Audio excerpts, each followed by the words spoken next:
मारवाड़ के शासक मालदेव राठौड़ ने मुगल शासक हुमायूं को पत्र लिखा था 1541 में कि तुमको इधर-उधर भागने की जरूरत नहीं है, तुमको हेल्प चाहिए शेर शाह सूरी के खिलाफ, मेरे पास आ जाओ, मैं तुम्हारी हेल्प करूंगा। शेर शाह सूरी ने हुमायूं को 2 युद्धों में पराजित किया। एक तो चौसा या कन्नौज का युद्ध 1539 और बिलग्राम का युद्ध 1540। हुमायूं को यहां से भागना पड़ा अपनी हेल्प के लिए। हेल्प के लिए वो जगह-जगह भागता रहा और सिंध प्रांत की तरफ चला गया। वर्तमान ये जगह पाकिस्तान में आती है। और वहां का ठट्टा का कोई शासक था शाह हुसैन, उससे हेल्प मांगने के लिए गया। जब वो जा रहा था तो रास्ते में ही मारवाड़ के शासक मतलब जोधपुर, मालदेव राठौड़ ने उसको एक पत्र भिजवाया कि हेल्प चाहिए तो मैं तैयार हूं, आ जाओ यहां पर। लेकिन हुमायूं ने उस पत्र पर विश्वास नहीं किया और बाद में जब वो सब जगह भागता फिरा और कहीं से भी हेल्प नहीं मिली तो फिर उस पत्र की तरफ ध्यान गया कि ऐसे जोधपुर के शासक का एक पत्र आया हुआ है, तो चलो वहां पर चल लेते हैं। 7 मार्च 1542 ईस्वी को वो मारवाड़ में एक जगह पर पहुंचा, जोगी तीर्थ।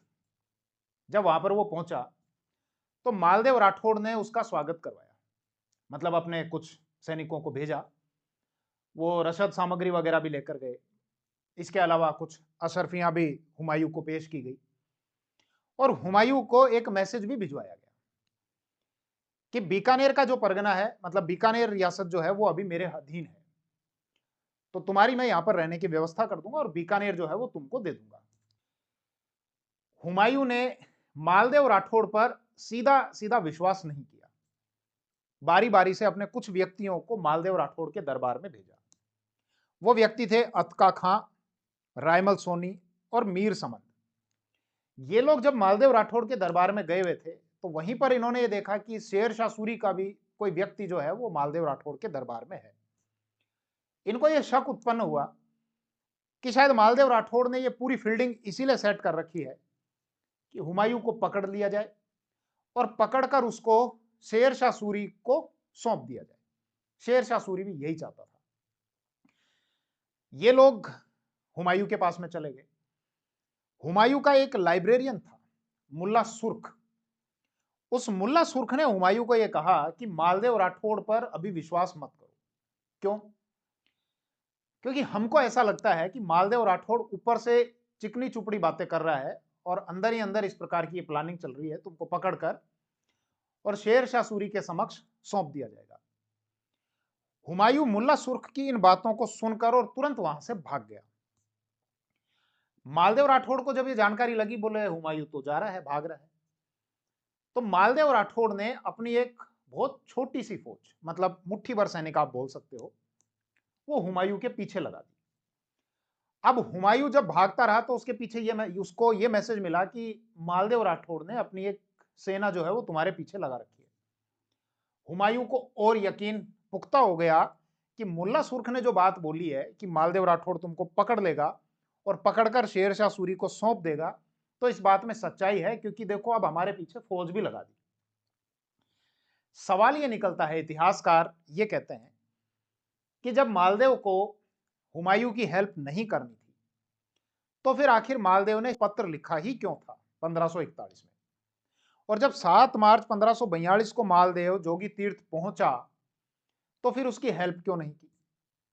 तो इतिहासकार इस संबंध में यह कहते हैं कि पत्र लिखा था 1541 में।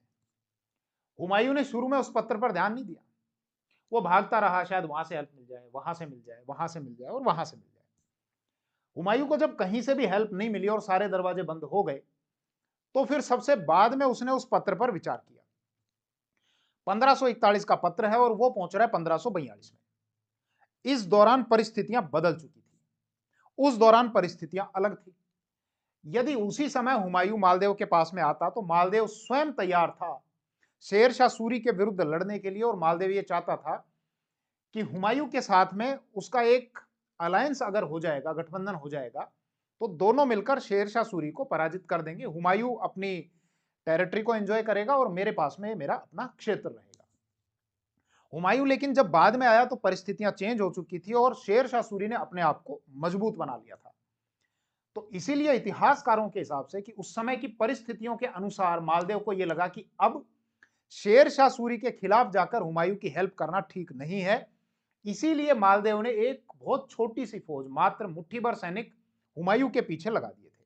वो मुट्ठी भर सैनिक हुमायूं को पकड़ने के लिए नहीं थे, वो इसलिए थे कि हुमायूं उसकी सीमा से बाहर निकल जाए, मारवाड़ से बाहर निकल जाए, ताकि शेर शाह सूरी के पास में यह मैसेज चला जाए कि अगर वो मेरी सीमा में होता तो मैं पकड़कर तुमको सौंप देता, लेकिन वो मेरी सीमा से बाहर निकल गया था। क्योंकि सोचने की बात यह है कि मालदेव राठौड़ अगर वास्तव में हुमायूं को पकड़ना ही चाहते तो बहुत आसान काम था। हुमायूं बहुत इस समय कमजोर था, बहुत थोड़े से उसके पास में सैनिक थे और वो दर दर भागता फिर रहा था और मालदेव राठौड़ की सीमा में था, मारवाड़ की सीमा में था। ऐसे में मालदेव के लिए हुमायूं को पकड़ना कोई मुश्किल काम नहीं था, बच्चों का खेल था, आसानी से पकड़ा जा सकता था। लेकिन मालदेव को अपने उस पत्र की वैल्यू रखनी थी कि मैंने उसको सहायता के लिए कहा, वो यहां पर आ गया, यदि अब मैं उसको पकड़कर बंदी बनाता हूं तो फिर मुझ पर यह आरोप लगेगा कि मैंने पत्र लिखकर उस व्यक्ति को बुलाया और उसको पकड़कर सौंप दिया। तो इसीलिए मालदेव ये चाहते थे कि इन मुट्ठी भर सैनिकों से यह मैसेज चला जाए कि तू मेरी सीमा से बाहर भाग जा।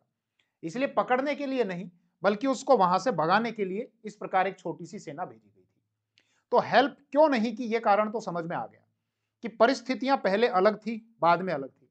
हालांकि शेर शाह सूरी इस चीज से नाराज हुआ और 5 जनवरी 1544 ईस्वी को शेर शाह सूरी और मालदेव के बीच में एक युद्ध होता है जिसको हम गिरी सुमेल का युद्ध बोलते हैं। और इस युद्ध में शेर शाह सूरी ने मालदेव को पराजित कर दिया था। सेना मालदेव राठौड़ की कम थी, 12,000 की सेना थी और मुख्य युद्ध लड़ने से पहले मालदेव अपनी मुख्य सेना को लेकर युद्ध भूमि से पलायन कर चुके थे।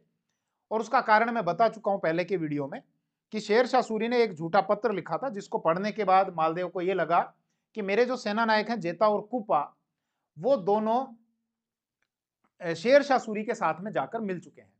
इसीलिए शक के कारण अपनी मुख्य सेना को लेकर मालदेव रात्रि में ही युद्ध भूमि से पलायन कर गया, शिवाणा की तरफ चला गया था। लेकिन जेता और कुपा बहुत वीरता के साथ में लड़े और शेर शाह सूरी ने युद्ध जीतने के बाद यह कहा कि मुट्ठी भर बाजरे के लिए मैं हिंदुस्तान की बादशाहत को खो देता। बहुत जबरदस्त तरीके से लड़े थे, आप विचार भी कर सकते हो। जेता और कुपा के पास मात्र 12,000 की फौज बची थी, जबकि शेर शाह सूरी की फौज कुछ जगह 80,000 की लिखी हुई है, कुछ जगह 50,000 की लिखी हुई है। शायद फरिश्ता जो है वो 80,000 के आसपास बताता है और बदायूनी जो है वो 50,000 के आसपास की फौज बताता है। और बीच में शेर शाह सूरी की जो फौज है वो पराजित भी हो रही थी, लेकिन जलाल खां जलवानी को अपनी एक रिजर्व टुकड़ी लानी पड़ी और उनके बाद फिर इनकी फौज जीत पाई थी, बहुत मुश्किल से जीती थी। और जीतने के बाद मालदेव जो शिवाणा की तरफ चला गया था, शेर शाह सूरी ने अपनी फौज के 2 टुकड़े किए। वो खुद तो गया अजमेर की तरफ और ईसा खां और खवास खां को उसने जोधपुर की तरफ रवाना कर दिया था, क्योंकि मालदेव जोधपुर में नहीं थे, वो शिवाणा की तरफ चले गए थे और जोधपुर पर भी शेर शाह सूरी का अधिकार हो गया था। इसलिए जोधपुर में जो आप वो देखते हो ना, खवास पीर की दरगाह और शेर शाह सूरी मस्जिद, वो उसी टाइम की बनाई हुई।